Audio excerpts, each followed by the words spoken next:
stats and sims in our news for you right here, right now.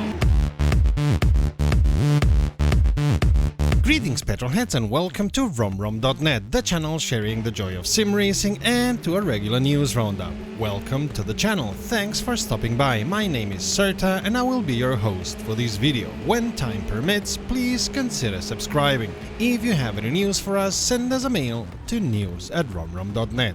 Assetto Corsa Competizione will be available on PS5 and Xbox Series XS from the 24th of February 2022. Hopefully in better overall quality than in the release for PS4 and Xbox One, or the 1.8 version, which saw, what was it, 3 more hotfix releases just this last week?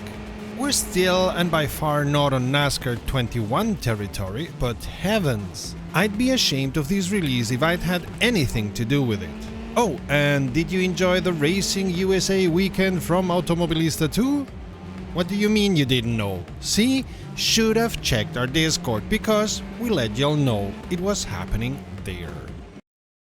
Last time during this year we tell you the statistics, but don't worry, we'll continue with it in the next year as you seem quite to like it. And of course, the more data we have, the better informed our opinions will be. Overall, the numbers of average sim races dropped substantially last month, everybody busy with other things it seems, by 900 average daily users. But it's not the lowest number we've seen in these 9 months since we started checking out the stats, and for now, not a trend. We'll know more next month, of course. We were surprised by the drop of users in BeamNG by around 700 average daily users, which makes for a lot of the overall drop. RaceRoom continues the downward spiral, reaching the worst number we've seen since we started collecting the stats in April, as does rFactor 2.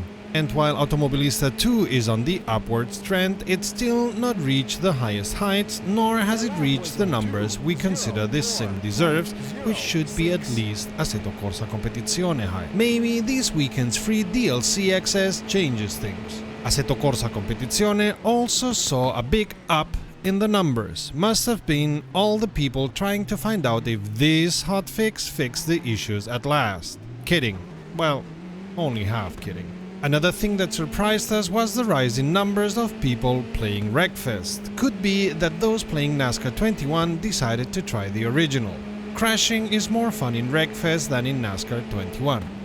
Yeah, we're kidding again. And just for giggles, we did check NASCAR 21, a whole 29 average daily users. For a sim that just came out, incredibly miserable numbers. Lower than Kartcraft. A fantastic return on investment for motorsport games. Incredibly, we haven't heard of anyone being shown the door because of that catastrophe. Version 0.24 of the detailed physics simulation is now on Steam. It includes a remaster of the 1996 Ibishu Pessima, a car that looks quite familiar, as does the Gavril H series, which has also been remastered. While the Pessima has gotten a reworked 3D model that has seen a lot of graphics improvements, the physics also have gotten some work for better deformation and increased detail. And not only do we get a full roster of factory custom models and racing models, we are also getting a lot of new parts, including a new engine and a drivetrain and many other parts to customize the car with. Moving on to the Gavril H series, it's also gotten a new 3D model and new content, including new interior color options, side door and passenger body styles, and new passenger parts. Also, existing configurations of this car have been reworked, new configurations have been added, as have 3 new skins. Also, trailers got improved physical skeletons, the tanker trailer better physics for the liquid movement inside of it, and adjustable volume for the tank. Moving away from the content, the graphics include being updated to PBR, which some of you may know already from rFactor 2, and we now got roads, decals and terrain in Jungle Rock Island, Utah and small islands being updated. And the missions? Ooh, the missions. You can play missions in free roam mode, and some of them you can customize. You will have time trials and bus mode available at every location, drag race on West Coast USA, and grid map V2 long jump on Utah, etc, etc, etc. For all the different missions and locations, see the link in our description. Thanks to the mission editor, you will also be able to create your own missions, but be aware the developer clearly says the editor is still a work in progress and could be unreliable. What else does the Winter Edition bring? Several maps have been fixed and the world editor changed, allowing now for import and export amongst other things. Talking about maps, we now get a world map where we can zoom out from our current location, but stop the car first or crash, and even set destinations for our drives or quick travel to another location. Traffic in the West Coast USA has been improved with, for example, traffic respecting all traffic signals. The user interface is getting revamped little by little, and the force feedback system is getting an update to make it smoother, more detailed and more accurate. This will surely improve the overall experience, but also the racing within BeamNG, which we know it's becoming more and more a thing, expanding the game for sim racers and making other players find their joy of sim racing. And we welcome you, brothers and sisters! The sounds also saw some updates with plastic impacts, cooling fans and other sounds like in the UI. German and Polish localizations almost round up this big update. Almost? Yep. Because at some point before the holidays, BeamNG will drop a new car, the Bruckle Bastion, an American muscle car. They also tease some other content, but won't tell us more about that. Bummer. Season 6 of Snowrunner, titled Haul and Hustle, will be available worldwide from December 7th on and will transport us to Maine in the USA for PCs and Xboxes, December 8th for PS4s. In Maine, we'll have to struggle through 2 maps and we'll get 2 new vehicles that hopefully help us in our struggle. Furthermore, Snowrunner will now allow crossplay co-op between PCs and PS4 players and will have a full-fledged photo mode at last. In Maine, you won't even have a garage at the beginning, but will be tasked with setting up a forestry base. This will be a fight against snow and mud, for which you will be able to get the 8x8 Forestry Specialist Aramasto 4-wheeler and the Taiga 6455B, an off-road 6-wheeler. Just a quick note, we've seen some owners of Fanatec CSL DD with mangled but still functioning USB plugs on the QR shaft, see the picture. You may want to check yours if you own a CSL DD and then contact Fanatec customer service immediately. While, as we said, these seem to be completely functional, there may be issues with the internal socket over time. And of course, this is not a good quality delivery, and we have gotten reports Fanatec reacted by exchanging the base of any customer with that issue. Social media users think this is because of a rush to get the products out in the Chinese factories producing them. Hopefully the workers there won't face any grave consequences, as we know they sometimes do in forced labor camps. This is a smaller update than normal, as while the developers of rFactor 2 have been busy on the software, they are working on medium-term things which were not ready for this build and were not planned to be. Nevertheless, there's still enough to talk about. First, and very important, is that the loading process is noticeably faster than it ever was, woohoo! While still not reaching the speed of other sims. But hey, let's count our blessings, it is faster now. Added to this, it seems the sim now caches the track files and does not load them up every time, which of course also helps with the loading speed.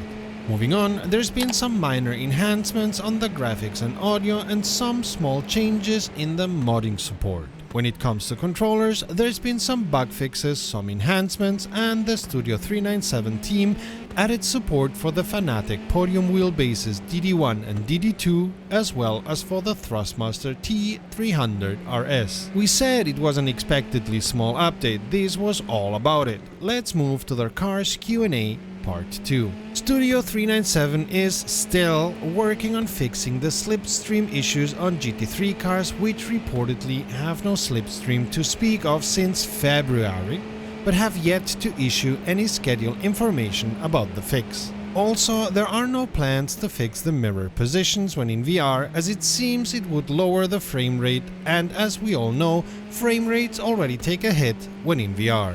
The same logic applies for any missing part of the car, like the rear wheels, while on VR on cockpit view. Another thing they have on their to-do list but give no date at all is material accumulation on cars and their windshields. They have to set up everything realistically, and therefore it will take some time to get right. And they are starting to tackle sounds in the sim, as this has been a piece of the software they have not touched in a long time, and they feel it's about time it gets up to speed.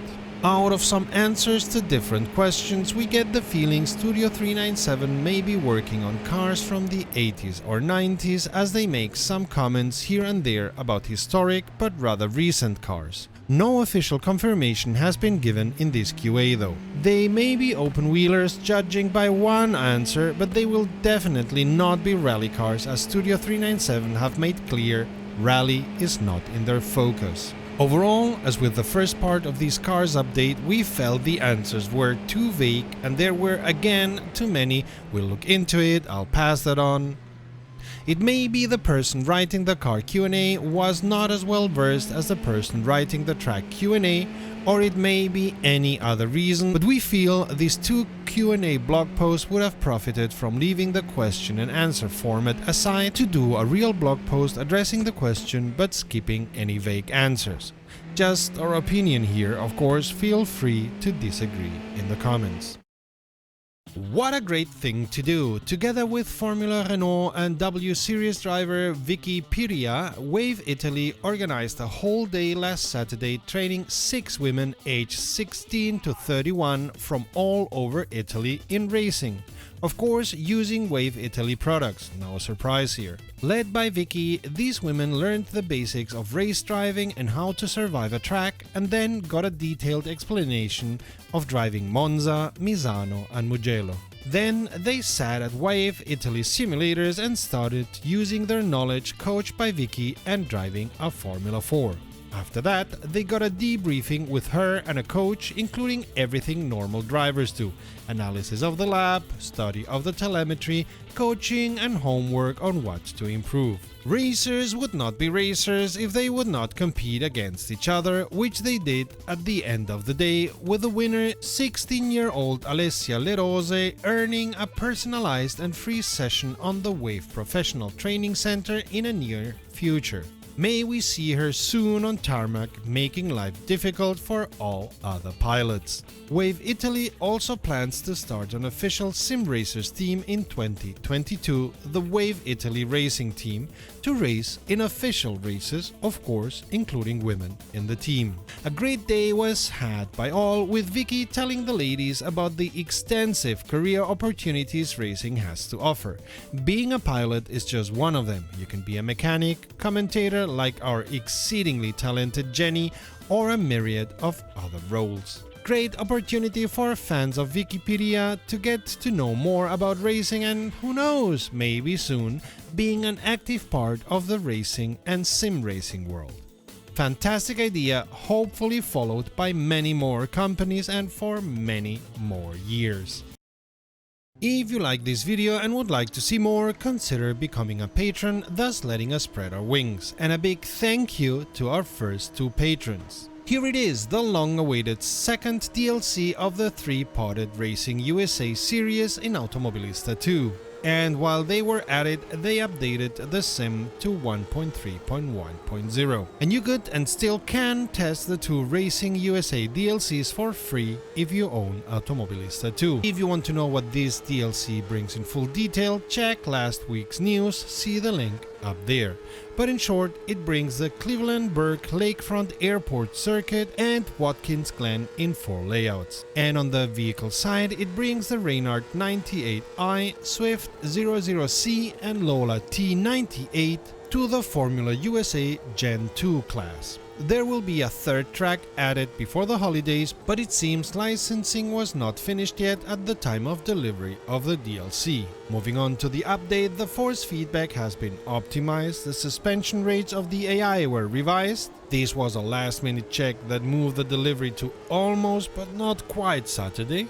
The car specs now include information about engine displacement, weight distribution and wheelbase. Some textures and graphics were added, and on the side of the physics, of course, the tire treads were revised once again, as were rain tires, the ABS system fine-tuned, the Super V8 cars got the suspension simulation updated as well as the splitter. In short, again, a metric ton of changes to fine-tune the simulation of the physics and to deliver what we consider to be the best force feedback and racing experience out there. And while Race's multiplayer is decidedly not up to snuff yet, you can go to Just Race, for example, and enjoy Automobilista 2 races there. For any other enjoyment, why not check the playlist to the left or the video to the right. Until next time, save fuel, collect pickup, and we'll see each other on the podium.